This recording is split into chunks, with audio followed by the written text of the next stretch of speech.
Hello student, myself Digeshwari Devangan, guest lecturer Department of Commerce, government GHG PG college Balod. मेरा subject है marketing research unit second. मेरा topic है planning the research design sequence, शोध प्ररचना का अनुक्रम नियोजन। अर्थात जब भी हम रिसर्च डिज़ाइन बनाते हैं तो उसकी क्या करते हैं, हम योजना बनाते हैं। तो कौन से क्रम में उसकी योजना होती है, तो आइए उसका डिस्कशन करते हैं। तो सबसे पहले एक क्वेश्चन होता है ना, जिनका सामना रिसर्च डिज़ाइन में करना होता है।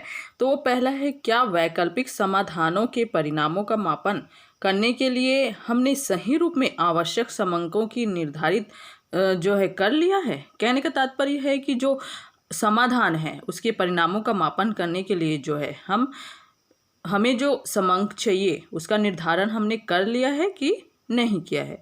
कौन सी शोध प्ररचना प्रयोग की जानी चाहिए। अब देखिए रिसर्च डिज़ाइन कौन सी, क्योंकि हमने जो है अन्वेषणात्मक है ना, वर्णनात्मक, इस टाइप का हमने रिसर्च प्ररचना की जो है जानकारी पहले लेक्चर में करी है।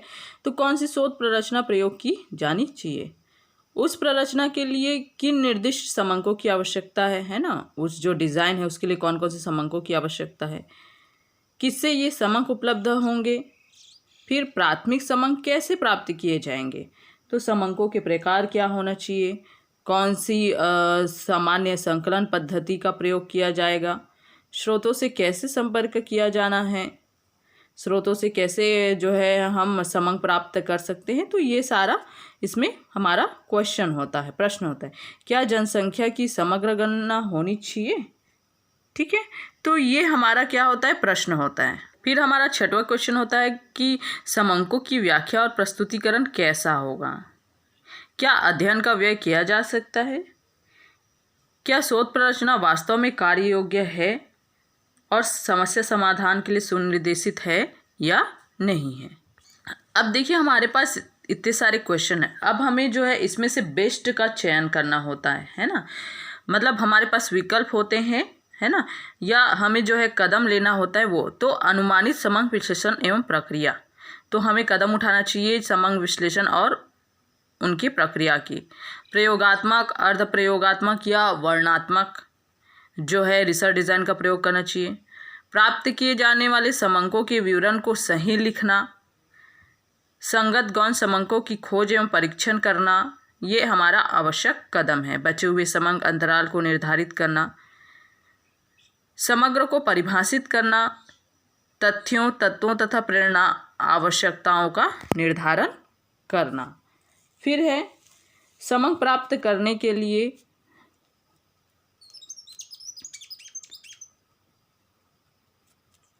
समंक प्राप्त करने के लिए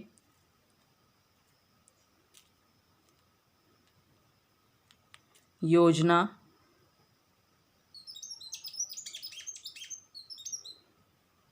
सर्वे, अवलोकनात्मक या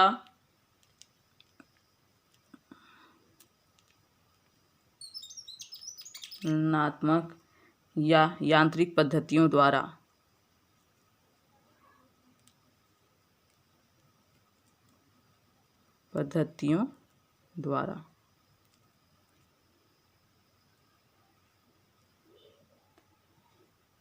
से कदम उठाने चाहिए समंक प्राप्त करने के लिए, सर्वे, अवलोकनात्मक या यांत्रिक पद्धतियों द्वारा।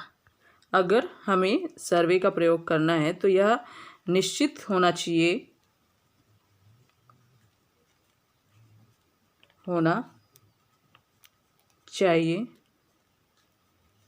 कि उत्तरदाता से संपर्क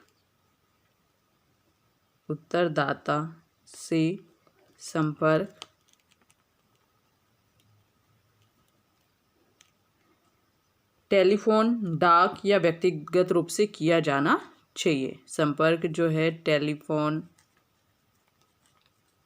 डाक या जो है व्यक्तिगत रूप से किया जावे, ये हमारा सर्वश्रेष्ठ विकल्प है। फिर प्रश्नों एवं प्रारूपों पर विचार, प्रश्नों एवं प्रारूपों पर विचार। तो देखिए प्रश्नों एवं प्रारूपों पर विचार किया जाना चाहिए। जिनकी समंक को प्राप्त करने में आवश्यकता होती है। समग्र के क्षेत्र को निश्चित करना,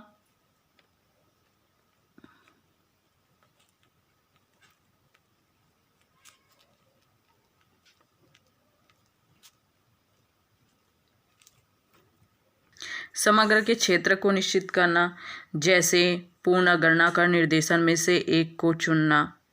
अगर प्रतिदर्श है तो यह निश्चित करना कि प्रतिदर्श समग्र में से चुना जाएगा या इसके अनुपातिक भाग में से। नेक्स्ट है यह निश्चित करना कि सैंपल के सदस्यों का चयन कैसे होगा, है ना। फिर नेक्स्ट है क्षेत्र कार्य कैसा होगा।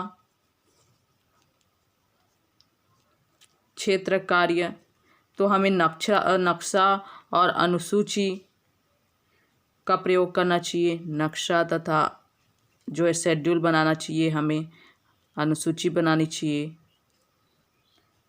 फिर क्षेत्र अध्ययन के लिए सेवी वर्गीय आवश्यकताओं को अपनाना चाहिए।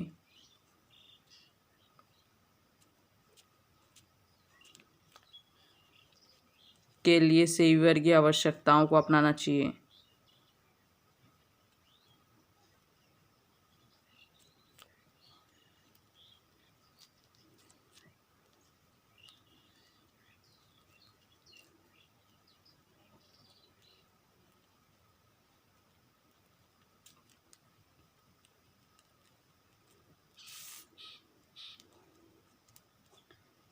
फिर संपादकीय सारणीकरण अवस्था पर जो है संपादकीय एवं सारणीयन अवस्था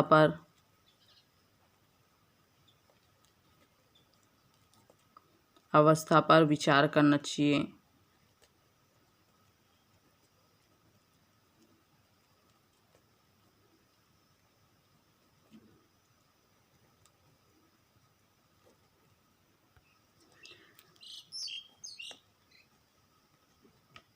समंकों की संभावित व्याख्यान का अनुमान करना चाहिए।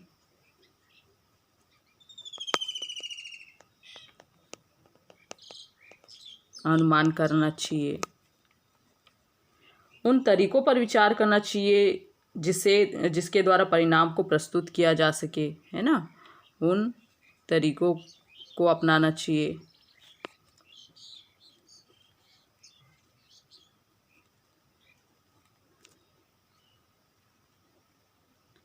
जिससे परिणाम प्राप्त हो सके।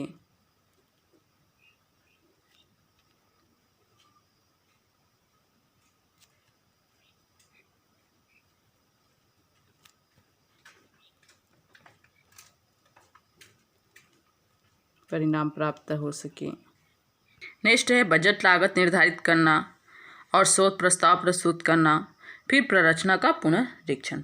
तो इस प्रकार जो है हमारे पास क्वेश्चन होते हैं और हमारे पास जो है विकल्प होते हैं, है ना। एक क्योंकि रिसर्च डिज़ाइन में एक योजना जो है अनुक्रमबद्ध रूप से तैयार किया जाता है, तो हमारे पास बहुत सारे क्वेश्चन होते हैं और हमारे पास कुछ विकल्प होते हैं जिनको जो है रिसर्च डिज़ाइन के लिए चुना जाता है। तो लक, टेलर, चार्ल्स एवं रोबिन की भांति बुने या कुंटज के शोध प्रचना में भी निम्नलिखित चरण पाए जाते हैं, है ना। उनके में भी प्रश्न होता है और विकल्प या कार्यवाही जो हमको करनी होती है। तो इसमें जो है पहला है वैकल्पिक संसाधनों के परिणामों को मापने की क्या आवश्यकता है, ये हमारा क्वेश्चन होता है। तो हमारा जो वैकल्पिक कार्रवाई होता है वो है विषयों का चयन जिसके लिए समंकों की आवश्यकता है। फिर उस विचारधारा के लिए किन समंकों की आवश्यकता है। फिर समय एवं लागत विचारों का परीक्षण, ये हमारा जो है विकल्प होता है। हमारा क्वेश्चन होता है ऐसे समंक किससे उपलब्ध होंगे। फिर हमारा क्वेश्चन होता है प्राथमिक समंक किस प्रकार प्राप्त किए जाने चाहिए, जिसके अंतर्गत समंकों के क्या प्रकार है, कौन सी सामान्य संकलन पद्धतियों का प्रयोग किया जाएगा, स्रोतों से कैसे संपर्क किया जाएगा, स्रोतों से कैसे समंक प्राप्त किए जा सकते हैं, है ना। क्या समय की पूर्ण गणना की जानी चाहिए या इससे ये एक प्रतिदर्श लेना चाहिए, सैंपल लेना चाहिए, कैसे चुना जाए, फील्ड कार्य कैसे पूरा किया जाए, समंकों की व्यवस्था में प्रस्तुतिकरण कैसे होगा। तो ये सारे जो है रिसर्च डिज़ाइन के क्या होते हैं, क्वेश्चन होते हैं। अब देखिए हमें जो कार्रवाई करना है वो क्या है कि विषयों का चयन किसके लिए मतलब विषयों का चयन जिनके लिए समंकों की क्या है, आवश्यकता है ना। उन विषयों का चयन करना चाहिए जिनके लिए हमें डाटा कलेक्शन करना है। फिर डाटा कलेक्शन जब हम करते हैं तो कितना समय और उस पर कितना लागत आएगी, उस विचारों का परीक्षण एवं जांच करना चाहिए। प्राप्त किए जाने वाले समंकों का सही विवरण लिखना चाहिए। हम जो है कितना डेटा क्या प्राप्त किए हैं, कहाँ से प्राप्त किए हैं, प्राइमरी है कि सेकेंडरी है। उपयुक्त या संगत जो है गौण समंकों की खोज एवं जांच करनी चाहिए, है ना। शेष समंकों के अंतराल को निश्चित करना। समग्र को परिभाषित करना जिसमें से प्राथमिक समंक प्राप्त हो सके। विभिन्न तथ्यों, राय एवं प्रेरणा आवश्यकताओं का निर्धारण करना। समंक प्राप्ति के लिए नियोजन करना सर्वे, अवलोकनात्मक या परीक्षणात्मक पद्धतियों द्वारा। अगर सर्वे का प्रयोग किया जाता है तो यह निश्चित करना कि उत्तरदाताओं से कैसे संपर्क कर सके, टेलीफोन द्वारा, डाक द्वारा, व्यक्तिगत रूप से। प्रश्नों पर विचार करना और समंकों को प्राप्त करने के लिए आवश्यक प्रारूप पर विचार करना। फिर समय के अनुरूप क्षेत्र या विस्तार को निश्चित करना जिसके अंतर्गत पूर्ण गणना या सैंपलिंग के बीच चुनाव। यदि सैंपलिंग को चुना जाता है तो यह निश्चित करना कि संपूर्ण जनसंख्या में से चयन किया जाए या इसके सीमित भाग से। यह निश्चित करना कि निर्देश के सदस्यों को कैसे चुना जाए। फिर फील्ड वर्क का जो है नक्शा या अनुसूची। नेक्स्ट है फील्ड अध्ययन के लिए कर्मचारी आवश्यकता का नियोजन कैसे करना है। संपादन एवं सारणन आवश्यकताओं पर सोच विचार करना। समंकों की संभावित व्याख्या का अनुमान, उन तरीकों पर विचार करना जिसमें निष्कर्ष प्रस्तुत किए जा सके। तो ये रिसर्च डिज़ाइन का प्रश्न होता है और हम उसमें से जो है सही विकल्प का चुनाव कर कार्यवाही करते हैं। अब देखिए कुछ कठिनाइयाँ होती है ना। रिसर्च डिज़ाइन हम तैयार करते हैं तो उसमें कुछ कठिनाइयाँ होती है। जैसे शोधकर्ता जब शोध करता है ना, तो कुछ जो है कठिनाइयों का सामना करना पड़ता है। तो जैसे पहला है विपणन शोधकर्ता अपने परिणामों को बेचने में स्वयं सम्मिलित होता है। फलतः शोध कार्य वैज्ञानिक दृष्टि से यथार्थ नहीं रह पाता। नेक्स्ट है वैज्ञानिक पद्धति में जो है मांग की शुद्धता पर विशेष बल दिया जाता है। चूँकि विपणन का संबंध व्यक्तियों से होता है अतः विपणन शोध द्वारा एकत्रित की गई अधिकांश सूचनाओं में पूर्ण शुद्धता का प्रायः अभाव रहता है तथा सापेक्षित शुद्धता को स्वीकार करते हुए ही निर्णय लेना पड़ता है। परिणामों पर माप प्रक्रिया का भी व्यापक प्रभाव पड़ता है। रसायन शास्त्र या भौतिक शास्त्र में परिणामों को बार बार मापा जा सकता है तथा समान परिणाम प्राप्त होते हैं। विपणन शोध में प्रायः ऐसा नहीं होता। जब व्यक्तियों को यह ज्ञात होता है कि उन्हें मापा जा रहा है तो वे तुरंत परिवर्तित हो जाते हैं। नेक्स्ट है विपणन शोध में परिणामों पर समय का दबाव भी प्रायः देखा जाता है जो शोध कार्य की शुद्धता एवं विश्वसनीयता को काफ़ी सीमा तक सीमित कर देता है। अगर हम उदाहरण के लिए लें तो प्रतिस्पर्धा में नए उत्पाद के शीघ्र जो है बाजार प्रस्तुतिकरण के संदर्भ में किया गया विपणन शोध कार्य समय दबाव से ओतप्रोत होता है। ऐसे शोध परिणामों को किसी भी दृष्टि से वैज्ञानिक या यथार्थ नहीं माना जा सकता। नेक्स्ट है प्रयोग। शोध का एक महत्वपूर्ण औजार है जो किसी समस्या के कारण भाव संबंधों को स्पष्टतः जानने में सहायता प्रदान करता है। इसका कारण यह है कि उत्पाद विक्रय को प्रभावित करने वाले सभी घटकों व नियंत्रण लगभग असंभव है। अतः उसी प्रयोग को पुनः थोड़ी देर बाद प्रस्तुत करने से समान परिणाम जो है प्राप्त होना संभव नहीं है। चूँकि विपणन शोध में वह वैज्ञानिक उपकरण पूर्ण शुद्धता के साथ उपलब्ध नहीं होता है अतः परिणामों की शुद्धता एवं विश्वसनीय संदिग्ध ही रहती है। नेक्स्ट है विपणन वस्तु एवं सेवाओं के उत्पाद से उपभोक्ताओं को पहुंचाने से संबंधित है। इस प्रक्रिया में सबसे महत्वपूर्ण तत्व व्यक्तियों की व्यक्तियों की प्रतिक्रिया है जो उन्हें दी जाती है। प्रेरणाएं प्रति व्यक्ति की प्रतिक्रियाओं को जनता या उनका अनुमान करना काफ़ी जटिल हो जाता है। विपणन स्वयं एवं जटिल कार्य हो जाता है। अगर सार रूप में कहें तो विपणन समस्याओं में वैज्ञानिक पद्धतियों के प्रयोग में अनेक जटिल समस्याएं उत्पन्न होती है। अनेक विपणन शोध परिणामों की वैज्ञानिक प्रकृति में संदेह उत्पन्न करती है, लेकिन इन जो है सीमाओं के बावजूद भी विपणन समस्याओं का वैज्ञानिक पद्धतियों के प्रयोग द्वारा बेहतर समाधान खोजा जा सकता है।